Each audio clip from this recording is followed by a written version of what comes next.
तो सर, जब आपने रिपोर्ट तैयार की राम मंदिर की, तब आपको क्या क्या साक्ष्य मिले वहाँ पे जिसके भी आप बोल पाए यहाँ मंदिर था पहले? ये इस देखने के लिए नहीं गए थे वहाँ मंदिर था या नहीं था। हमें देखना था कि उसका कल्चरल सीक्वेंस क्या था। कल्चरल सीक्वेंस का मतलब ये है कि सबसे पहले वहाँ कौन ऑक्यूपाई किया था, उसके बाद ऊपर कौन था, उसके ऊपर कौन था, उसके ऊपर जो ना जो राजपूत पीरियड है, उसके ऊपर जो ना सल्तनत पीरियड है, उसके ऊपर मुगल पीरियड है, फिर जो ना ब्रिटिश पीरियड है, फिर आजकल का ज़माना है।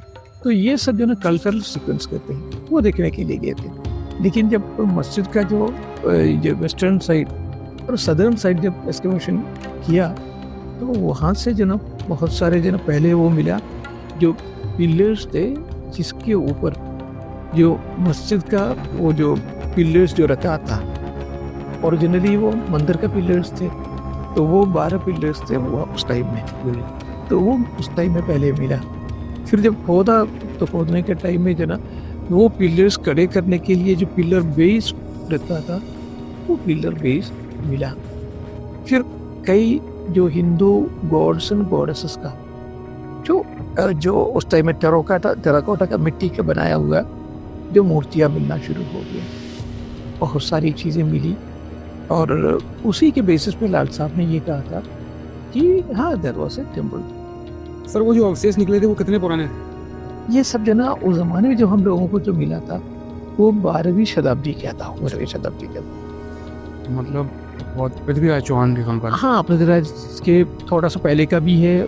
तो मुगल्स ऐसा क्यों करते हैं कि दूसरों की इमारतों को अपना नाम क्यों देते हैं? वो तो मीनार को नहीं, आपको तो वो तो इस्लाम मस्जिद को मंदिरों को तोड़ के बनाया है। उसमें जैन टेम्पल भी है, हिंदू टेम्पल भी है। वो जो पिलर आज भी अगर आप चले जाइएगा, वो तो इतने सारे जो ना मूर्तियाँ वहाँ है। उसमें गणेश जी का भी है, विष्णु का भी है, बहुत सारे हैं। तो जो कुछ हुआ है उसको तो आपको मानना ही पड़ेगा। लेकिन जो एक्सट्रीम हिंदू जो ग्रुप कहेंगे नहीं, कुतुब मीनार जो ना उस जमाने का विजय स्तंभ था, वो हिंदुओं ने बनाया था, ये मैं इसलिए नहीं मानता हूँ। ये जो मीनार का जो कंसेप्ट है, इस तरीके के टावर्स का जो कंसेप्ट है, वो वेस्ट एशिया से आया है। और वेस्ट एशिया से आज भी जो ना उसी तरीके का बनाए जाते हैं। वो मैं 10 साल तक मैंने एक एक्सकवेशन किया था फतेहपुर सिकरी में। तो वो ये था, अकबर ने सारे मजहब को एक साथ करके एक दीन इलाही के जो मजहब चलाया था, ये तो सारे लोग जानते हैं। वो सेक्युलर इंडिया का नर्सरी भी कहा जाता है। उसके बाद जो ना फिर जो ना मुझे अकबर के ज़माने का एक पेंटिंग मिल गया, जो अकबरनामा पेंटिंग का अबुल फजल की लिखी। या अबुल फजल के अकबरनामा एक किताब है, लेकिन उसी के जो इम्पोर्टेंट इवेंट्स है वो पेंटिंग में भी तब्दील किया है। तो उसमें एक पेंटिंग था इबादत खाना पेंटिंग, जो इबादत खाने में अकबर किस तरीके से बैठते थे, और स्ट्रक्चर कैसा था, डिस्कशन क्या क्या होते थे, इन सब चीज़ों के बारे में उस पेंटिंग में था। तो वो पेंटिंग आजकल यहाँ इंडिया में नहीं, वो है इंग्लैंड में है। कैसे पहुंच गई सर? वो असल में 1739 में नादिर शाह जब इंडिया आए, उन्होंने लाल किला अटैक किया। उसमें सब कुछ जो भंडार था यहाँ का लाइब्रेरी का, सब निकाल के ले गए। वहाँ से वो इंग्लैंड में पहुँच गए। लेकिन मेरा इतना काम था कि मैं वो पेंटिंग देख के इस बिल्डिंग को, ये जो स्ट्रक्चर था, स्ट्रक्चर मीन्स ये ज़मीन दोष हो चुका था, ये वो टिला है, टिला को आइडेंटिफाई किया। उसके बाद 2 साल में मैंने इसका पूरा एक्सकेवेशन किया। एक्सकेवेशन जब किया तो बिल्कुल उसी तरीके का जैसे पेंटिंग में था, उसी तरीके का एक स्ट्रक्चर ज़मीन के अंदर से निकाला। नमस्कार दोस्तों, स्वागत है आप सभी का हमारी आज की इस वीडियो में, जो कि आपके लिए और हमारे लिए बेहद खास है, क्योंकि आज हम मिलने वाले हैं एक ऐसे शख्स से जिन्होंने इतिहास को ना कि किताबों में पढ़ा है, बल्कि जमीन से खोद कर निकाला है। तो मित्रों, हमारे साथ हैं पत्थरों की जुबान समझने वाले जाने माने आर्कियोलॉजिस्ट श्री के मोहम्मद जी, जिनकी कहानी जितनी दिलचस्प है उतनी ही प्रेरणादायक है। फिर चाहे राम मंदिर से जुड़े तथ्य हों, या बटेश्वर मंदिर की खोज, या फिर कुतुब मीनार का इतिहास, इनकी मेहनत और ईमानदारी ने देश के इतिहास को देखने के लिए एक नई नजर दी है। तो मित्रों, आइए जानते हैं इनकी जिंदगी से जुड़े दिलचस्प किस्से, कहानियां और वो सच जो इतिहास की परतों में छुपा हुआ है। तो आइए फिर शुरू करते हैं। तो सर, सर्वप्रथम आप अपना नाम बताइए। पूरा नाम सभी नाम जानते हैं आपका वैसे।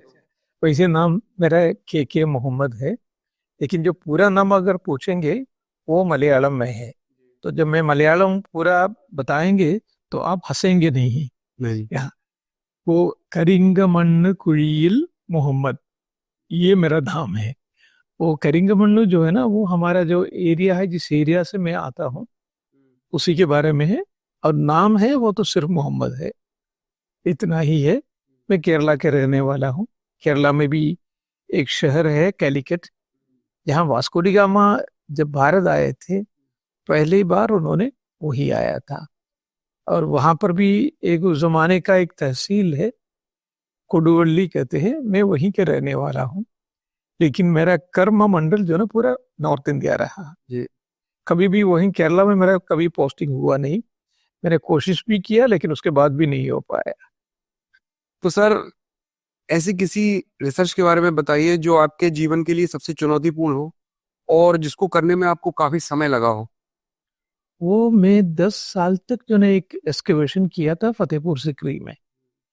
तो वो ये था, अकबर ने सारे मजहब को एक साथ करके एक दीन इलाही के जो मजहब चलाया था, ये तो सारे लोग जानते हैं। वो सेक्युलर इंडिया का नर्सरी भी कहा जाता है। तो लोग ये करते थे, कई जो स्टैंडिंग मॉन्यूमेंट्स है फतेहपुर सिकरी का, फतेहपुर सिकरी में दीवाने आम है, दीवाने खास है, तो कई स्टैंडिंग मॉन्यूमेंट्स थे। उसको पहले कहते थे अकबर। एक एक खंबा वाला एक कमरा है, उसमें अकबर जनरल में बैठते थे। एक हिंदू वहाँ, मुस्लिम यहाँ, क्रिश्चियन यहाँ, जैन यहाँ, ये बैठ के इसी तरीके से डिस्कशन करके उन्होंने दीन इलाही का फॉर्मेशन किया था। अक्सर लोग ये कहते थे। लेकिन मुझसे पहले भी एक आदमी था, उन्होंने कहा था नहीं, ये अमंग द स्टैंडिंग मॉन्यूमेंट्स में नहीं है, ये जमींदोज हो चुका है, ये जमीन के अंदर है। अब वो बिल्कुल एकदम टीला नुमा है। मैंने जब रिसर्च किया तो मुझे भी लगा कि उनका कहना सही है, लेकिन आपके पास सबूत होना चाहिए, क्योंकि फतेह ये आर्कियोलॉजिस्ट को सबूत चाहिए। सबूत के बगैर जन्म मानेंगे नहीं। तो मुझे जब उन्होंने पूरा ढूंढा, वो एरिया पूरा पढ़ा, उसके बाद जो ना फिर जो ना मुझे अकबर के जमाने का एक पेंटिंग मिल गया, जो अकबरनामा पेंटिंग अबुल फजल के लिए। या अबुल फजल के अकबरनामा एक किताब है, लेकिन उसी के जो इम्पोर्टेंट इवेंट्स है वो पेंटिंग में भी तब्दील किया है। तो उसमें एक पेंटिंग था, इबादत खाना पेंटिंग, जो इबादत खाने में अकबर किस तरीके से बैठते थे और स्ट्रक्चर कैसा था, डिस्कशन क्या क्या होते थे, इन सब चीजों के बारे में उस पेंटिंग में था। तो वो पेंटिंग आजकल यहाँ इंडिया में नहीं, वो है इंग्लैंड में है। कैसे पहुंच गई सर? वो असल में 1739 में नादिर शाह जब इंडिया आए, उन्होंने लाल किला अटैक किया। उसमें सब कुछ जो भंडार था यहाँ का, लाइब्रेरी का, वो सब निकाल के ले गए। वहां से जो है ना वो इंग्लैंड में पहुंच गए हैं। तो इंग्लैंड में, आयरलैंड में चेस्टर बीटी कलेक्शन करके कुछ पुराने पेंटिंगों का, पुराने किताबों का वो है, वहां मिल गया। अच्छा, वो भी वेल नोन पेंटिंग था, ये कोई जरूरी वो नहीं था कि मेरा कोई डिस्कवरी नहीं था। लेकिन मेरा इतना काम था कि मैं वो पेंटिंग देख के इस बिल्डिंग को, ये जो स्ट्रक्चर था, स्ट्रक्चर मींस ये जमीन दोष हो चुका था, ये वो टीला है, टीला को आइडेंटिफाई किया। उसके बाद 2 साल में मैंने उसका पूरा एक्सकेवेशन किया। एक्सकेवेशन जब किया तो बिल्कुल उसी तरीके का जैसे पेंटिंग में था, उसी तरीके का एक स्ट्रक्चर स्ट्रक्चर जमीन के अंदर से निकाला। परमिशन करानी पड़ी होगी खुदाई की? नहीं, वो नेशनल प्रोजेक्ट था। जी। वो एक नेशनल, गवर्नमेंट ऑफ इंडिया का नेशनल प्रोजेक्ट था, उसमें मैं भी उसमें मेंबर था। लेकिन मेरा ये था कि वो पेंटिंग्स हो, मैंने इसको आइडेंटिफाई किया, फिर उसी तरीके का स्ट्रक्चर खोद के निकाला। 2 साल लगा, और फिर ये प्रूव किया दिस इज इबादत खाना, जो अकबर का जो नर्सरी ऑफ इंडियन सेक्युलरिज्म यहीं से शुरू हो रहे। तो अकबर ने उस टाइम में कई लोगों को बुलाते थे, जैसे जैन टीचर्स आया करते थे, गुरु आते थे। हीर विजय सूरी बहुत बड़े नामी गिरामी जैन सेंट था, विजय सेना सूरी दूसरा था, भानुचंद्र उपाध्याय थे। इस तरह की स्कॉलर्स को उनसे भी अकबर सुनते थे। और अकबर सूर्य सहस्त्र नामा खुद जो ना रिसाइट करता था, सूरज की पूजा किया करता था अकबर। तो वो जगह जो ना कहाँ है उसको लिए भी ढूंढने के लिए कोशिश किया। अकबर ने गिरजाघर भी बनाया था, जो बाहर से जो लोग आए थे, एक फ्रांस एक स्पेन से आए थे और एक इटली से आए थे, तो क्रिश्चियन फादर्स आए थे। तो उनको रहने के लिए और उनके वर्शिप के लिए छोटा सा गिरजाघर भी बनाया था। चैपल कहते हैं, चर्च उससे वो बड़ा हो जाता है, लेकिन चैपल वो भी मैंने इसी तरीके से फतेहपुर सिकरी में खोद के निकाला। तो एक्सकेवेशन में एक इम्पोर्टेंट वो है। दूसरा मैं जब वहां था इसमें बिहार में था, तो बुद्ध भगवान के डेथ के बाद उनकी अस्थियां 8 जगह पे बांटा था और वहां रखा था। तो उसमें सबसे बड़ा पोर्शन यहाँ जो ना राजगीर में था। ये कहाँ थे ये किसी को पता नहीं था, लेकिन मैं वो साइट भी जो ना ऑलमोस्ट ढूंढ के निकाला और एक्सकेवेशन करके अब किया पूरा। वो भी उसी तरीके से 2 साल लग गया। तो इसी तरीके से इंडिया के कई जगह पे एक्सकेवेशन करने का सौभाग्य मिला है। और सबसे बड़ा जो मोस्ट इम्पोर्टेंट जो ना अयोध्या का ही बात है। अयोध्या में मैंने प्रोफेसर बीबी लाल साहब थे, उन्हीं के अंडर में काम किया था। और हम लोगों को मंदिर के कई अवशेष भी वही एक्सकेवेशन से मिला। ये कोई नई चीज नहीं है, लेकिन कुछ चीजें हमको कहना पड़ता है, क्योंकि एक आर्कियोलॉजिस्ट जो ना वो जो भी मिलता है उसी के ऊपर ही बात करते हैं, किस्से किस्सा कहानियों के ऊपर नहीं। तो वही हम लोगों ने किया। तो सर एक आर्कियोलॉजी और एक हिस्टोरियन में क्या अंतर होता है? देखिए, हिस्टोरियंस को जो ना थोड़ा सा सहूलियत है, क्योंकि उनको फील्ड में काम करने की जरूरत नहीं। उनको किताबों में जो लिखा है उसी के ऊपर जो है ना उनका रिसर्च होता है। हम लोगों को ये साबित करना पड़ता है एक्चुअल इसके बारे में एक्चुअल में हुआ क्या है। अगर हुआ भी है, कहने से नहीं होगा, आपको उसका सबूत मिल जाना चाहिए। सबूत नहीं मिलेंगे हिस्ट्री किताबों में, वो एक अलग चीज है।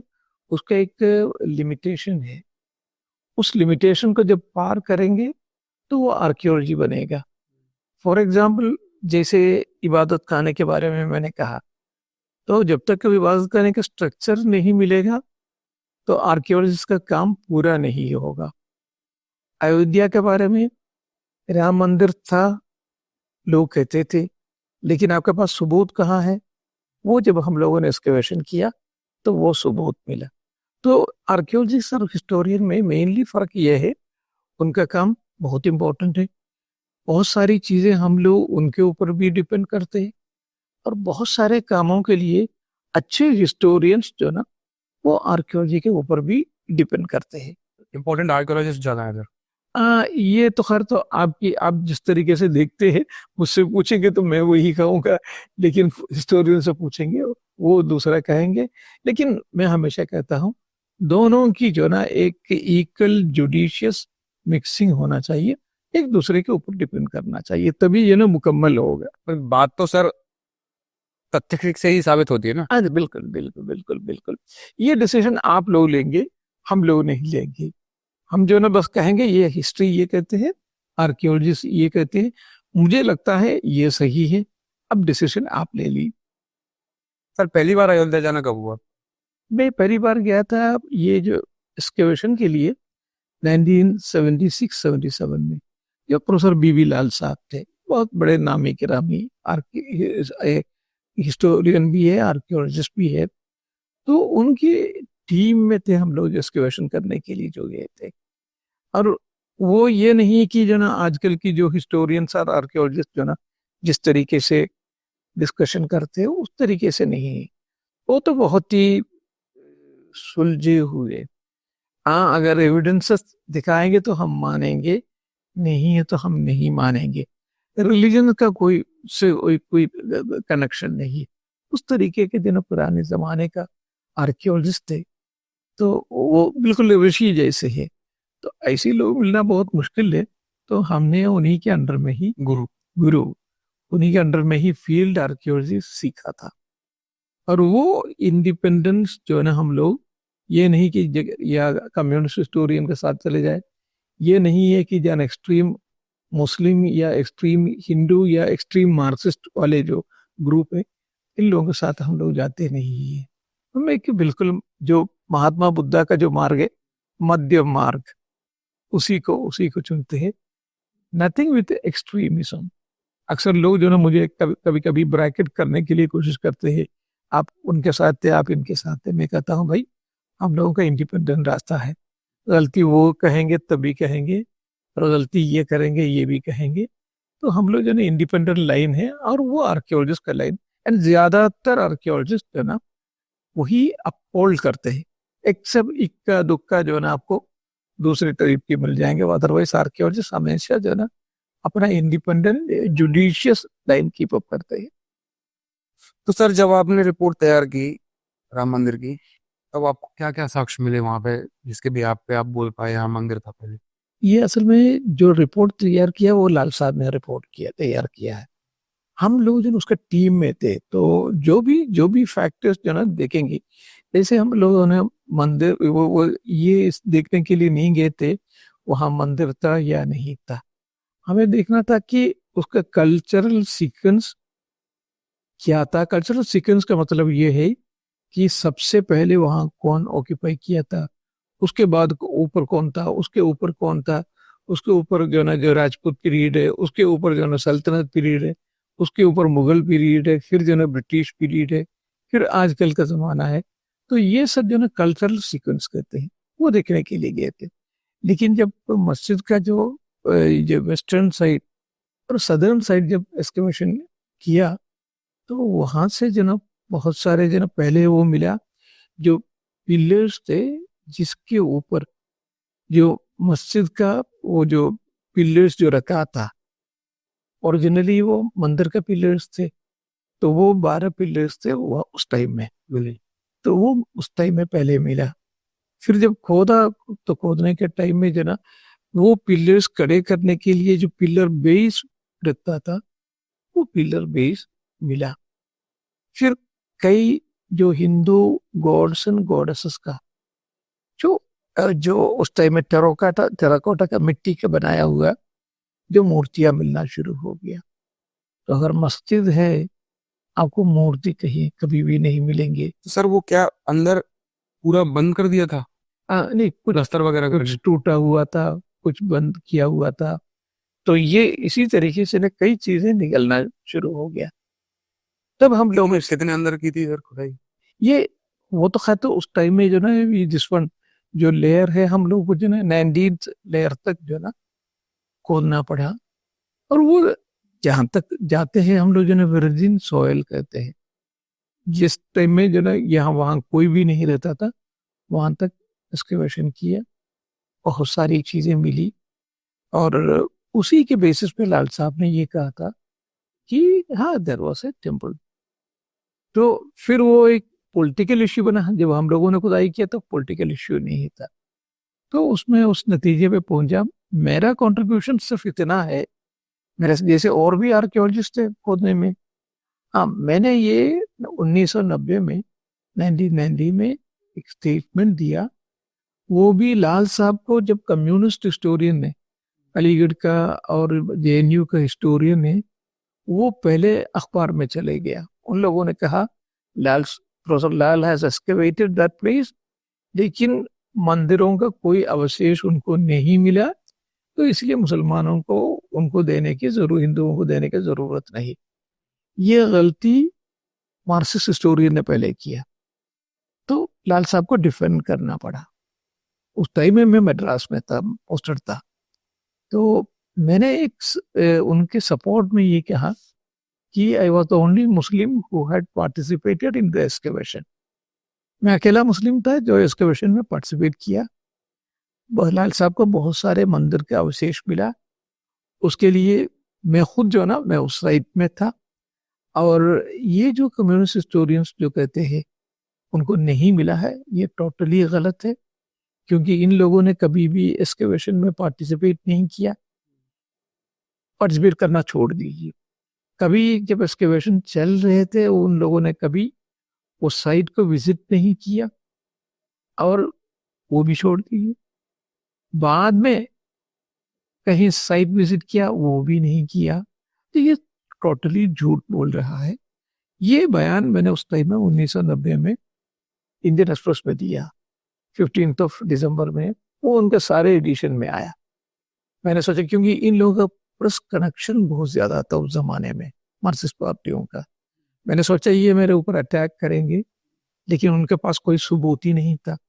ये पहली बार जो है ना उनके मुंह पे एक तमाचा था, क्योंकि कोई हिम्मत नहीं करते थे, स्पेशली जो इन दुश्मन इंग्लिश पेपर्स में जो है ना उनके खिलाफ बोलना। तो वो गलती मैंने किया, ये मेरी गलती है। तो फिर जो है ना उन लोगों ने पूरे कोशिश किया मुझे सर्विस से निकलवाने के लिए। और क्योंकि मैं गवर्नमेंट सर्वेंट हूँ, तो गवर्नमेंट उस टाइम में कोई बीजेपी गवर्नमेंट तो नहीं था, और ये भी उम्मीद नहीं था कि बीजेपी गवर्नमेंट कभी पावर पे रहेगा, ये भी नहीं था। अच्छा, गवर्नमेंट सर्वेंट तो बयान दे नहीं सकते इतना बड़ी सेंसिटिव इश्यूज पे। तो उन लोगों ने पूरी कोशिश किया मुझे निकलवाने के लिए, सर्विस से निकलवाने के लिए। निकलवाने अच्छा, मेरा प्रोबेशन पीरियड खत्म नहीं था, इसलिए जो ना सस्पेंशन नहीं, मेरा स्ट्रेट अवे डिसमिसल हो सकता था। लेकिन कुछ मद्रास के कुछ लोग थे उस टाइम में, तो एक बहुत प्रोमिनेंट आईएएस ऑफिसर था, वो लोग थे, और वहाँ का यूनिवर्सिटी के टीचर्स थे। वो सब उस जमाने में जो आरसी त्रिपाठी करके जो हमारे सेक्रेटरी थे, उनसे कहा, इन्होंने एक स्टेटमेंट दिया है, आप इंक्वायरी करवा दीजिए, और फिर जो ना ये सर्विस से निकलवाइएगा मत, लेकिन आप ट्रांसफर कर दिए। तो मेरा ट्रांसफर हुआ है, लेकिन और कोई डिसमिसल सर्विस से नहीं हुआ है। सर, वो जो अवशेष निकले थे वो कितने पुराने थे? ये सब जो ना उस जमाने में जो हम लोगों को जो मिला था, वो 12वीं शताब्दी का था, 12वीं शताब्दी का। मतलब बहुत पृथ्वीराज चौहान के कम पर। हाँ, पृथ्वीराज के थोड़ा सा पहले का भी है, कि भी है। फिर एक सेकंड एक्सकवेशन किया था अनदर प्रोमिनेंट आर्कियोलॉजिस्ट, क्योंकि इन लोगों ने माना नहीं, हम लोगों ने भी माना नहीं। और उसके बाद जो ना फिर इलाहाबाद हाई कोर्ट ने कहा कि दोबारा एक्सकवेशन कीजिए।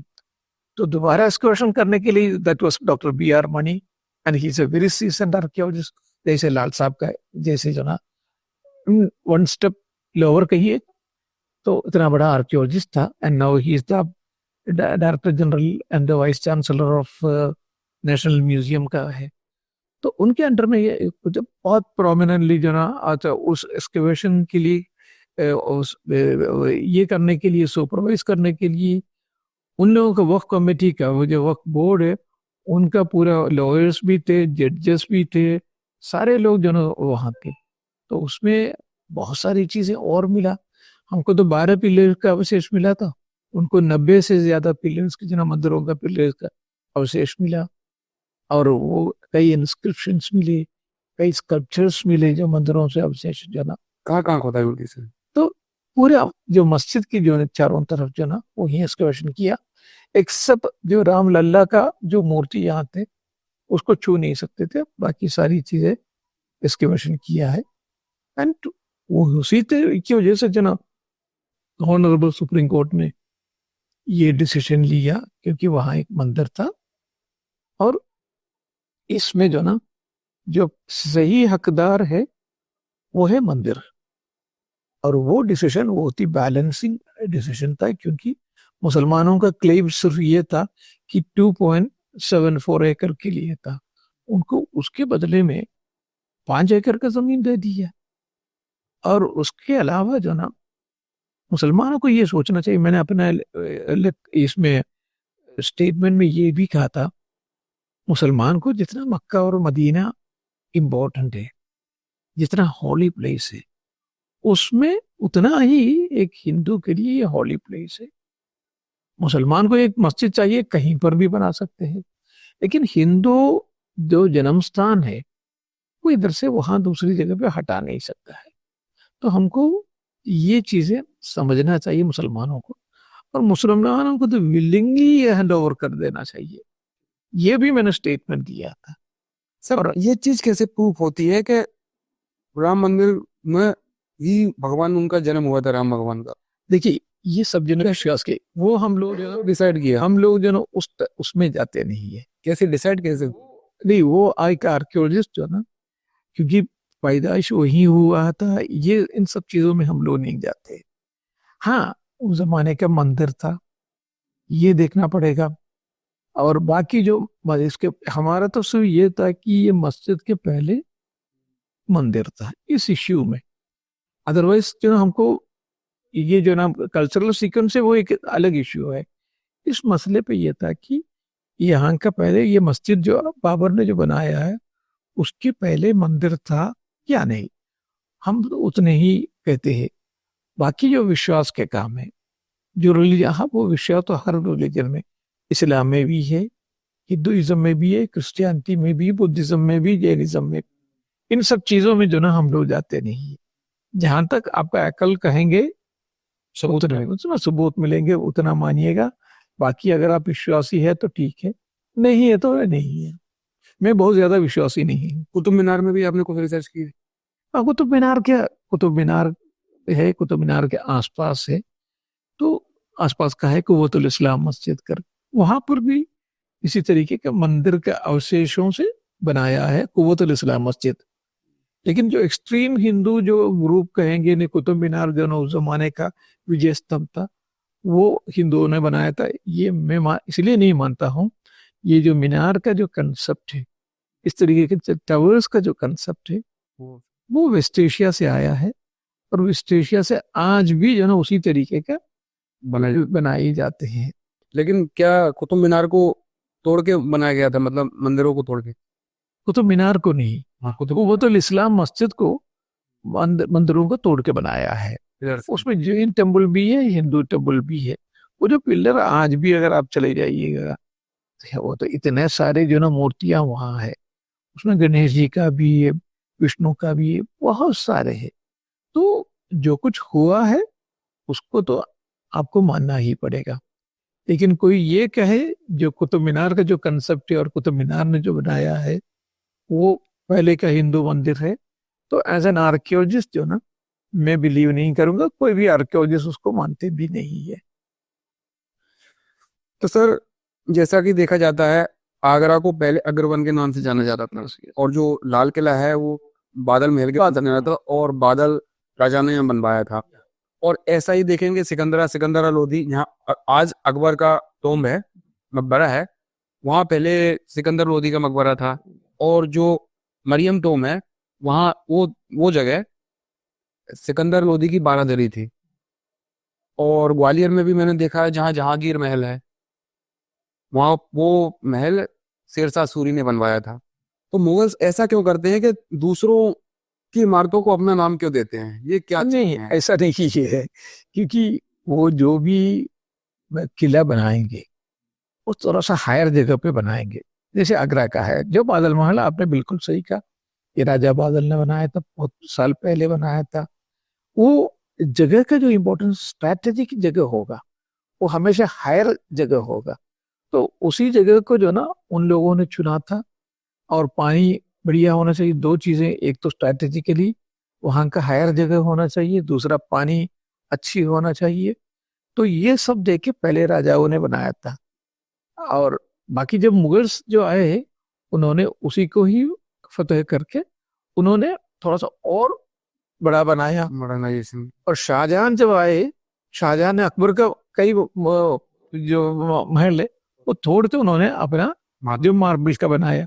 तो ये हर जगह पे जो ना चलते आया है, उसमें कोई गलती भी नहीं है, लोग करते थे।